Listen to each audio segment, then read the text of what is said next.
Hello friends, welcome to my channel Sonjib Tech. এই ভিডিওটোত মই এটা কমন যেটো সমস্যা প্ৰবলেম হয় সেইটো কথা এনেকুৱা এটা প্ৰবলেমৰ কথা কম আৰু তাৰ সমস্যা সমাধানৰ উপায়টো দিম।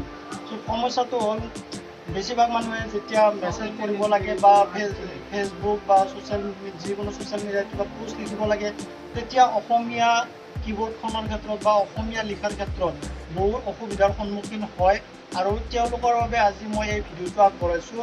তেওঁলোকে ভিডিওটো সম্পূৰ্ণকৈ চাব, গোটেইখিনি কথা মই A to Z দেখাই দিম। অসমীয়া কিবোৰ্ড এখন কেনেকৈ ইউজ কৰিব, বেছিভাগ মোবাইলত অসমীয়া কিবোৰ্ড কিনাৰ পৰা থাকে, কোম্পানীয়ে দিয়ে আৰু যিসকলৰ মোবাইলত নাথাকে তেওঁলোকে এটা এপছ ব্যৱহাৰ কৰিব পাৰে, একেবাৰে মজা এপছ, যিটো এপছত আপুনি ইংৰাজীত লিখিলেও অসমীয়া হৈ যায় আৰু অসমীয়াও লিখিব পাৰে আৰু যুক্তাক্ষৰৰ ক্ষেত্ৰত কোনো প্ৰব্লেম নাথাকে। চ' গোটেইখিনি কথা মই A to Z দেখাই দি আছোঁ মোবাইল স্ক্ৰীণত। আপোনালোকে ভিডিওটো সম্পূৰ্ণকৈ চাব আৰু যদি মোৰ চেনেলটোত আপুনি নতুন হয় তেতিয়াহ'লে চেনেলটো ছাবস্ক্ৰাইব কৰি দিব আৰু ভিডিওটো ভাল পালে লাইক কৰি দিব। তো বলক ভিডিওটো আৰম্ভ কৰোঁ। মোবাইল স্ক্ৰীণত গোটেইখিনি মই A to Z দেখাই দিওঁ। সো ফ্ৰেন্ডছ, প্ৰথমে মই আপোনালোকক যি আমাৰ মোবাইল ফোনত যি মোবাইল কিনাৰ পৰা যিখন কিবোৰ্ড থাকে তাত আপুনি অসমীয়া কেনেকৈ কৰিব সেইটো দেখাই দিছোঁ। তাৰপিছত মই এটা এপছ আপোনালোকক এটা এপছৰ কথা ক'ম, যিটো এপছ মোবাইলত থকা ফেচিলিটিখিনিকে বেছি ভাল। চ' প্ৰথমতে মোবাইলৰ ছেটিঙত আপোনালোকে যাব। মোবাইল ছেটিঙত গৈ আপোনালোকৰ তাত লেংগুৱেজ এণ্ড ইনপুট বুলি থাকিব পাৰে আৰু মোৰ তাত আছে লেংগুৱেজ এণ্ড ৰিজিয়ন বুলি এইটো। তাত ক্লিক কৰি দিলোঁ। তাত ক্লিক কৰাৰ পিছত আপোনালোকে কি কৰিব, এনেকৈ এখন চাৰ্ট খোলা খাব আৰু আপোনালোক তলত ইয়াত দেখুৱাব যে কিবোৰ্ড এণ্ড ইনপুট মেথড। তাত আপোনালোকে ক্লিক কৰিব। ক্লিক কৰাৰ পিছত ইয়াত বহুকেইটা অপশ্যন দেখা পাইছে। ইয়াত আপোনালোকে কি কৰিব, গো বৰ্ড মাল্টি টাইপিং, এইটো গো বৰ্ড এইটোত ক্লিক কৰিব। ক্লিক কৰাৰ পিছত ইয়াত লেংগুৱেজেছ বুলি দেখা পাইছে, কিবোৰ্ডত লেংগুৱেজ মানে আপুনি কি লেংগুৱেজৰ কিবোৰ্ড ল'ব খুজিছে ইয়াত আপুনি ল'ব পাৰে। চ' লেংগুৱেজত ক্লিক কৰি দিলোঁ। ক্লিক কৰাৰ পিছত ইয়াত তলত দেখিবলৈ পাইছে এড কিবোৰ্ড। এড কিবোৰ্ডত ক্লিক কৰি দিব। ক্লিক কৰাৰ পিছত ইয়াত আপোনাক গোটেই পৃথিৱীৰ যিমান ভাষা আছে গোটেইখিনি দিব আৰু আপোনাৰ যিটো ভাষাৰ কিবোৰ্ডখন লাগে আপুনি সেইটোত ক্লিক কৰিব। চ' আমাক লাগে এছামিছ ইণ্ডিয়া। চ' আমি এছামিছত ক্লিক কৰিছোঁ। এছামিছত ক্লিক কৰাৰ পিছত ইয়াত আপোনালোকে ডান কৰি দিব। ডান কৰি দিয়াৰ লগে লগে এইটো আমাৰ এছামিছ কিবোৰ্ডখন ইয়াত আহি গ'ল। তাৰপিছত আমি ইয়াত মেছেজ এটা আমি টাইপিং কৰি মই দেখাইছোঁ। চ' মেছেজ এটা টাইপিং কৰিব। চ' ইয়াত কি হয় মানে ইয়াত অসমীয়া আখৰবিলাক নাহে, ইয়াত ইংৰাজীতে লিখিব লাগে, লিখিলে অসমীয়া হৈ যায়। চ' মই এটা এনে জাষ্ট কিবা এটা লিখি ৰৈছোঁ। প্ৰথমতে আপোনালোকে ইয়াত ইংলিছ বুলি যে লিখা আছে ইয়াত অলপ দবাই ৰাখিব, অলপ টাইম দবাই ৰখাৰ পিছত এনেকৈ এখন চাৰ্ট খোলা হ'ব আৰু ইয়াত আপুনি এছামিছ কিবোৰ্ডখন চিলেক্ট কৰি ল'ব।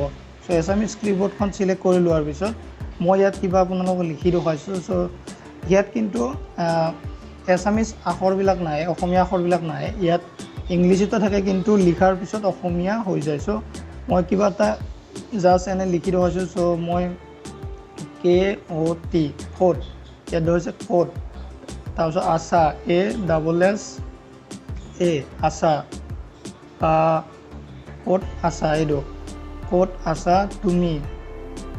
চ' এনেকৈ আপোনালোকে লিখিব পাৰে। চ' এইটো আপোনালোকে ইমান কমফৰ্টেবল বা ইমান ভাল নাপাব পাৰে। চ' তাৰ কাৰণে মই এটা বেলেগ দেখাই দিছোঁ আৰু সেইটো হ'ল আপোনালোকৰ এটা এপ লাগিব আৰু সেই এপটো হ'ল ৰডালি এপ। চ' ৰডালি এপটো আপোনালোকে ডাউনলোড কৰি ল'ব। প্ৰথমতে ডাউনলোড কৰাৰ কাৰণে আপোনালোকে প্লে ষ্ট'ৰলৈ যাব। প্লে ষ্ট'ৰত গৈ আৰু প্লে ষ্ট'ৰত গৈ RODALI ৰডালি বুলি চাৰ্চ কৰিব। চাৰ্চ কৰাৰ পিছত ইয়াত ৰডালি কিবোৰ্ড বুলি আহিছে, ইয়াত ক্লিক কৰি দিব।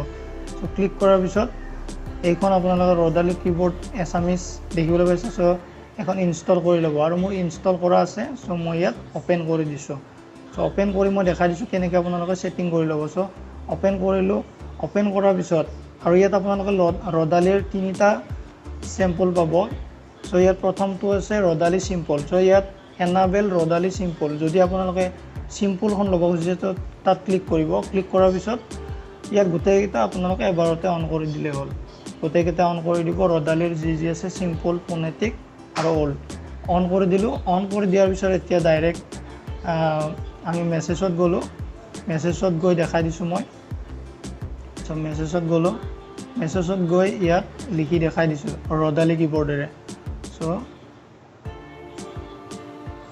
তাৰ আগত আপোনালোকে ৰদালি কীবৰ্ডখন ইয়াত আনিবলৈ এই কীবৰ্ডখন আনিবলৈ কি কৰিব লাগিব ইয়াত যে দেখিছে কীবৰ্ডৰ এটা চিম্বল সৰুকৈ চ' তাত ক্লিক কৰিব ক্লিক কৰাৰ পিছত এতিয়া আপোনাক প্ৰথমতে এই গুগল তাৰপিছত ইয়াত গুগল ভইচ টাইপিং ইয়াত কীবৰ্ডৰ যিটো চিম্বল দিছে তাত ক্লিক কৰিব ক্লিক কৰাৰ পিছত আপোনালোকে আৰু অসমীয়া প্ৰথমটো ওল্ড আছে ওল্ডত আপোনালোকে এনেকুৱা ধৰণৰ দেখা পাব যিটো ইমান কমফৰ্টেবল নহয় বা ইয়াত যুক্তাক্ষৰ বা কিবা কিবি অলপ নাহে চ' এইটো আপোনালোকে নল'ব 2 নম্বৰত আছে অসমীয়া ইংলিছত ক্লিক কৰিব ক্লিক কৰাৰ পিছত ইয়াত কি হয় ইয়াত আপুনি ইংৰাজীত লিখিলে অসমীয়াত হৈ যাব চ' কোড এনেকুৱা আম চ' তাৰপিছত একেবাৰে যিখন ভাল হয় যিখন আপোনালোকৰ বাবে উপকাৰী হ'ব সেইখন মই দেখাই দিছোঁ সেইখন হ'ল এইখন ৰদালি চিম্পলত ক্লিক কৰিব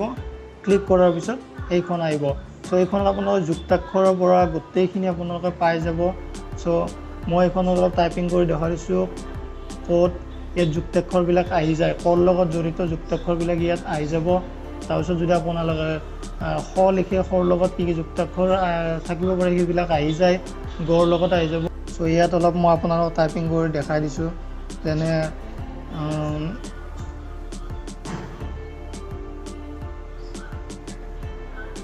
মোৰ নাম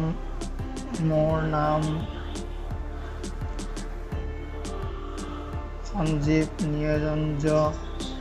নিৰঞ্জ আহি গ'ল দীৰ্ঘইকাৰ তাৰপিছত সঞ্জীৱ এনেকৈ আপোনালোকৰ যুক্তাক্ষৰ লেখাৰ ক্ষেত্ৰত একেবাৰে সহজ হ'ব চ' এইখন আপোনালোকে ব্যৱহাৰ কৰিব আপুনি যিমান দীঘল লিখিব খোজে আপুনি লিখিব পাৰে একেবাৰে ইয়াত কোনো প্ৰব্লেম নাই চ' ৰদালি এপছটো ব্যৱহাৰ কৰক আৰু অসমীয়াত যিমান লিখিব মন আছে লিখক আৰু ইয়াত বহুত এইটো ডাঙৰ দেখিব পাৰে আপোনালোকে মই অলপ জুম কৰি লৈছোঁ স্ক্ৰীন ৰেকৰ্ডিঙত ভালকৈ দেখাবৰ বাবে চ' আপোনালোকৰ তাত একেবাৰে ধুনীয়াকৈ আহিব ৰদালিখন ডাউনলোড কৰি লওক আৰু কেনেকৈ কি কৰিব লাগে মই গোটেইখিনি দেখাই দিলোঁ এই ভিডিঅ'টো ভাল পালে লাইক কৰিব কমেণ্ট কৰিব শ্বেয়াৰ কৰিব আৰু চেনেলটো নিশ্চয় ছাবস্ক্ৰাইব কৰিব আৰু এনেকুৱা ভিডিঅ'বিলাক পাই থাকিবৰ কাৰণে বেল আইকনটো দবাই ৰাখিব তেতিয়াহ'লে মই দিয়া ভিডিঅ'টোৰ নটিফিকেশ্যনবিলাক আপোনালোকে লগ পাই যাব চ' থেংক ইউ বাই